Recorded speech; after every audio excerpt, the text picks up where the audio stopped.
नमस्कार, मैं Shailesh Tiwari inside story India के लिए आज एक बार फिर आपसे मुखातिब हूं। जब किसान आंदोलन के 14 दिन चल रहे हैं, इस 14वें दिन से ठीक एक दिन पहले देश के गृह मंत्री अमित शाह जी ने किसानों के चुनिंदा नेताओं को बैठक में बुलाया था और बैठक के बाद जो कि बेनतीजा रही, जैसे और अन्य केंद्र सरकार के प्रतिनिधि मंडलों के साथ किसानों के नेताओं की बैठक 5वें दौर के बाद भी बेनतीजा रही, ठीक वही हश्र इस बैठक का भी हुआ। लेकिन इस बैठक में एक बहुत अच्छी चीज सामने निकल कर आई। वो अच्छी चीज क्या है? वो अच्छी चीज ये है कि जिस तरह से पहले कभी 2013 की अगर हम बात करें, उस समय भी किसान आंदोलित हुए थे और जब किसान आंदोलित हुए थे तब वर्तमान में जो भारत सरकार के कैबिनेट मंत्री हैं राजनाथ सिंह जी, उनका ये कहना था कि किसानों की बात सरकार को मानना चाहिए और सरकार को उनसे बात करके झुकना भी चाहिए, क्योंकि ये देश के अन्नदाता हैं। अब वही अन्नदाता इस समय पुनः सड़कों पर हैं और किस्मत से राजनाथ सिंह जी सरकार में हैं, उनकी पार्टी की सत्ता है। उस पार्टी की सत्ता के सिरमौर प्रधानमंत्री नरेंद्र मोदी हैं, जो किसानों के हितैषी कहे गए हैं और उनके जो संकट मोचक हैं वर्तमान गृह मंत्री अमित शाह, अचानक उनकी एंट्री जब 14वें दिन होती है तब ये कयास लगाए जाने लगते हैं कि गृह मंत्री अमित शाह की बैठक का नतीजा कुछ न कुछ तो निकलेगा, अथवा यह बैठक कुछ ऐसा संदेश छोड़कर जाएगी जो आंदोलन का भविष्य तय करेगी। हालांकि मानने वाले तो ये भी मानते हैं कि अमित शाह की एंट्री किसानों को तोड़ने के लिए हुई है, लेकिन किसान अपना बेस इतना कंक्रीट कर चुका है, इतना मजबूत कर चुका है कि वो न टूटने को तैयार है न झुकने को तैयार है। उसका कहना यह है कि तीनों कृषि बिल रद्द हों, जबकि सरकार का अब ये रुख स्पष्ट हो गया है कि आप चाहें जो कर लो, ये तीनों बिल रद्द नहीं होंगे। यानी कि एक तरह से अगर हम देखें और सरकार को अगर इन 3 किसान बिल और किसानों के आंदोलन, इसको लेकर अगर हम सरकार को 2 विकल्प दें कि आप इस आंदोलन के विषय में क्या रुख अपनाते हैं और वो 2 विकल्प हाँ और ना हो, तो निश्चित रूप से सरकार का विकल्प ना पर जाकर राइट का निशान लगा देता है। इससे ठीक उलट अगर हम किसानों के पास पहुंचते हैं और उनसे ये कहते हैं कि भाई सरकार ये बिल रद्द करने वाली नहीं है, अब आपके पास कोई और रास्ता क्या है? क्या आप ये आंदोलन वापस लेंगे? और उनको भी अगर हम हाँ और ना के विकल्प दें तो आज की तारीख में किसान भी ना के विकल्प को ही पसंद कर रहे हैं। यानी कि ना वो झुकने को तैयार हैं ना ये झुकने को तैयार हैं। तो इस समस्या का समाधान होगा क्या? बस इस समस्या का समाधान क्या होगा, इसी को लेकर हम थोड़े अपने अनुमान के घोड़े आज अपनी चर्चा में दौड़ाने की कोशिश करेंगे कि वो किसी नतीजे पर पहुंचे। लेकिन नतीजे पर ना भी पहुंचे तो भी ये तय रहेगा कि हम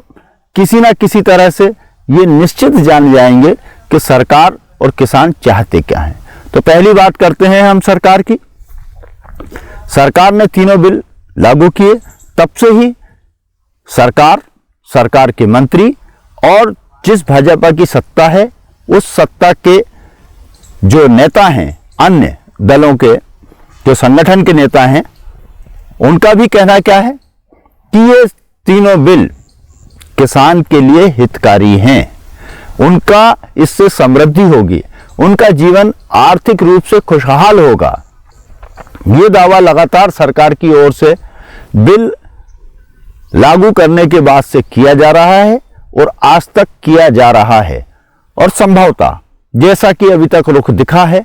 तो ये संभावना भी बलवती रहती है कि आने वाले कल में भी उनका यही दावा रहने वाला है। दूसरी तरफ किसान, जिसमें अधिकतर हरियाणा और पंजाब के किसान हैं। हालांकि अब इस आंदोलन में हरियाणा और पंजाब के साथ साथ उत्तर प्रदेश के किसान, राजस्थान के किसान, महाराष्ट्र के किसान, मध्य प्रदेश के किसान और अन्य तेलंगाना हो या कर्नाटक हो, वहां तक के किसान भी इसमें जुड़ रहे हैं और लगातार ये भीड़ बढ़ती जा रही है। इस बढ़ती हुई भीड़ के बाद हर दिमाग में सवाल केवल यही रहता है कि कल क्या होगा।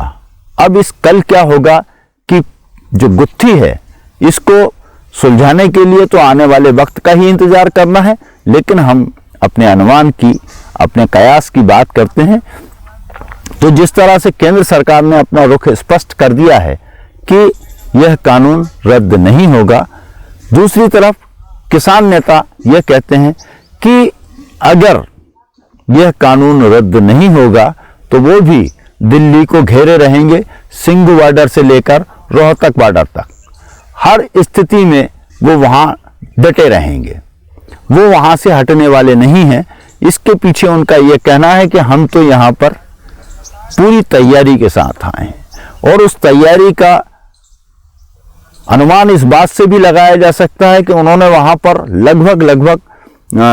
सभी एरिया में 13 से 14 नगर उन्होंने बसाए हैं। उन सारे नगरों को अलग अलग ऐतिहासिक पुरुषों के नाम पर बसाया गया है, जिसमें शहीद भगत सिंह का नाम भी शामिल है तो शहीद भगत सिंह के चाचा का नाम भी शामिल है, वहां की एक वीरांगना का नाम भी शामिल है तो वहां के किसी और ऐसे महापुरुष का नाम भी शामिल है जिसने अन्याय के खिलाफ अपनी आवाज बुलंद की थी। अब ये सब ऐतिहासिक नाम मिलकर नगर बसाए गए। नगर बसाने के बाद जब इनके आंदोलन होते हैं, आंदोलन के बाद जब शाम होती है तो शाम को अधिकतर आंदोलन स्थलों पर डीजे बजाए जाते हैं, संगीत बजाया जाता है, मनोरंजन किया जाता है। ऐसा कुछ नहीं होकर उन स्थानों पर आजकल जो हो रहा है वो ये हो रहा है कि वहां पर कुछ मोटिवेशनल वीडियो दिखाए जा रहे हैं, कुछ प्रेरणास्पद डॉक्यूमेंट्री फिल्म दिखाई जा रही हैं ताकि उनसे लोग प्रेरणा लें और प्रेरणा लेके अपनी हिम्मत को कम नहीं होने दें। और हिम्मत जब तक जुटी है, साहस जब तक उनके पास है, तब तक वो मैदान में डटे रहेंगे। और इसी के साथ हम अगर उन पूरे 40 किसान नेताओं की बात करें तो वो आज भी एक स्वर में यह बोलते हैं कि जब तक कानून रद्द नहीं होंगे तब तक उनकी घर वापसी नहीं होगी। इस घर वापसी नहीं होने की स्थिति में उनके जो गांव हैं वहां पर उनकी महिलाएं, उनकी बच्चियां, उनकी बहुएं उन खेतों की और घरों की देखभाल कर रही हैं जिनको ये वहां पीछे छोड़ आए हैं। और उन सब की देखभाल करने के लिए वहां पर एक सामुदायिक भावना ने जन्म ले लिया है। वो सामुदायिक भावना जब तक जिंदा है तब तक उनको अपने घरों की बिल्कुल चिंता नहीं होगी। ये हुई किसानों की तैयारी। अब सरकार की जो तैयारी है वो ये है कि किसानों के बीच में किस तरह से फूट डाली जाए ताकि वो हमारी बात मान सकें, क्योंकि किसान झुकने को तैयार नहीं है। जबकि इसका एक रास्ता बीच की बैठकों में संभवतः ये निकलकर भी आया है, जैसा कि कृषि मंत्री नरेंद्र सिंह तोमर ने अपनी चर्चाओं में जो उन्होंने प्रेस से की थी उसमें कहा था कि सरकार एपीएमसी के बारे में विचार कर रही है कि उसको और सशक्त कैसे बनाया जाए। उनका ये भी कहना था कि एमएसपी पहले से जारी है, आज भी जारी रही है और भविष्य में भी जारी रहेगी। और यही दो आशंकाएं उन किसानों को ज्यादा हैं। उन किसानों को इसलिए ज्यादा है क्योंकि देश भर में जितनी भी एमएसपी की खरीद होती है, अगर आंकड़ों पर गौर किया जाए तो लगभग 80% की खरीदी देश भर की एमएसपी की जो होती है वो पंजाब और हरियाणा से होती है। इसीलिए वो किसान आंदोलित हैं, क्योंकि उनको लगता है कि यह एमएसपी भविष्य में खत्म हो जाने वाली है। और एपीएमसी की जो एक व्यवस्था है वो व्यवस्था भी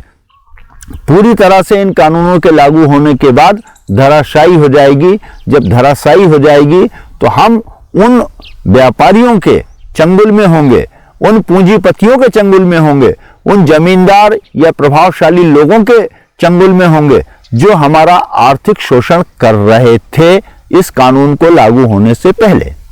1966 में जब एपीएमसी कानून अस्तित्व में आया, उससे पहले लगभग यही स्थिति थी कि जिसका जब मन पड़ता था, जैसा मन पड़ता था, वैसा वो किसान की उपज का मोल भाव लगाता था और मोल भाव लगाने के बाद उसको पैसे देने में भी आनाकानी करता था। इन सारे किसानों के शोषण को देखते हुए तत्कालीन लाल बहादुर शास्त्री की सरकार ने इस तरह की व्यवस्था को देश भर में लागू करने को प्रस्तावित किया था और आज यह पूरे प्रदेश स्तर की जो सरकारें हैं उन्होंने अपने यहाँ एपीएमसी चालू कर दी है। वर्तमान में जो मेरे पास जानकारी है उसके अनुसार लगभग 2006 के बाद से केवल एक बिहार राज्य ऐसा है जहां पर एपीएमसी की व्यवस्था को खत्म कर दिया गया है।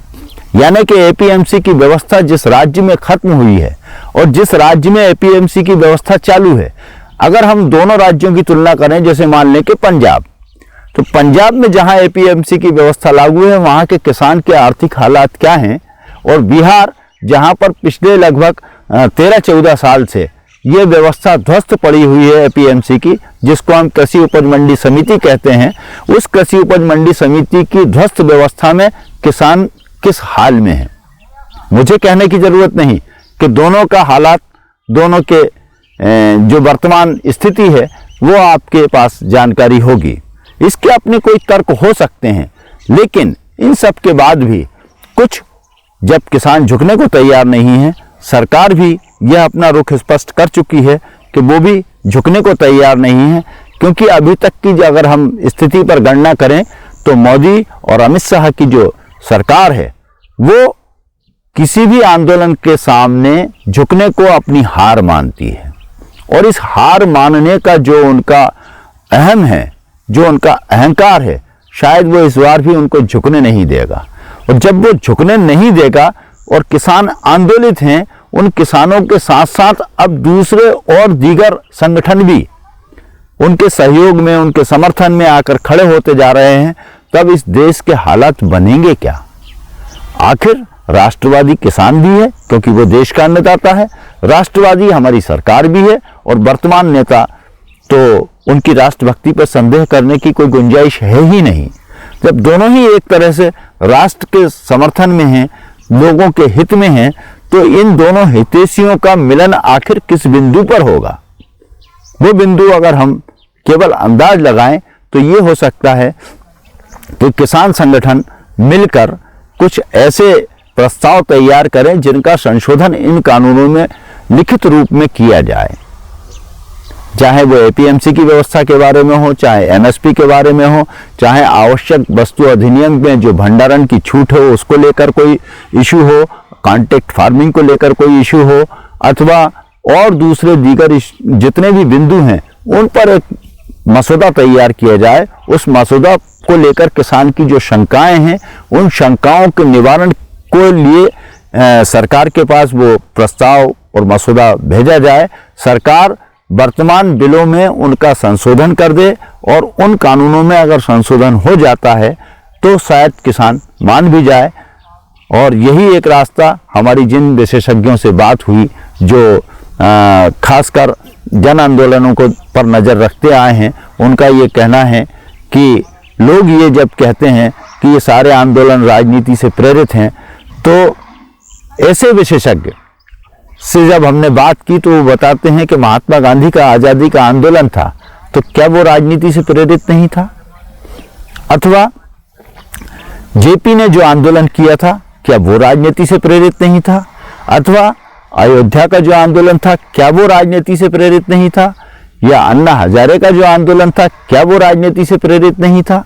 तो अगर ये राजनीति से प्रेरित है तो विशेषज्ञों का ये मानना है कि ये होगा ही, क्योंकि हम जब लोकतंत्र में सांस ले रहे हैं तो लोकतांत्रिक वातावरण में आंदोलन उस लोकतंत्र को मजबूत करने जैसा एक कदम माना जाता है, कि जहां किसी भी नागरिक को अपनी बात कहने का, अपने समस्या इसको जो है वो राजनीतिक मंच पर रखने का एक मौका होता है। उस मौके का नाम ही आंदोलन है। अब ऐसे विशेषज्ञों का मानना है कि अगर ये आंदोलन राजनीति से प्रेरित है तो भी, और ना है तो भी, किसान और सरकार के बीच में कोई ना कोई एक बीच का ऐसा रास्ता निकलना चाहिए जिससे ये गतिरोध भी खत्म हो और किसानों के मन में जो आशंकाएं हैं वो खत्म हो, और सरकार जिन मुद्दों को लेकर किसानों के हित की बात कर रही है तो किसानों से पूछकर उन हितों का उसमें और समावेश किया जाए। संभवतः ये बीच का रास्ता ही इस आंदोलन का एक समझौतावादी रुख हो सकता है। अन्यथा जो भी होगा वो भविष्य में आप भी देखेंगे और हम भी देखेंगे। लेकिन जाने से पहले एक बात और, आपने अगर इनसाइड स्टोरी के चैनल को सब्सक्राइब नहीं किया है तो कृपया आप सब्सक्राइब कर लें और बेल आइकॉन यानी घंटी दबा दें, ताकि आपके पास हमारे आने वाले वीडियो के नोटिफिकेशन समय पर पहुंचते रहें। वंदे मातरम, जय हिंद।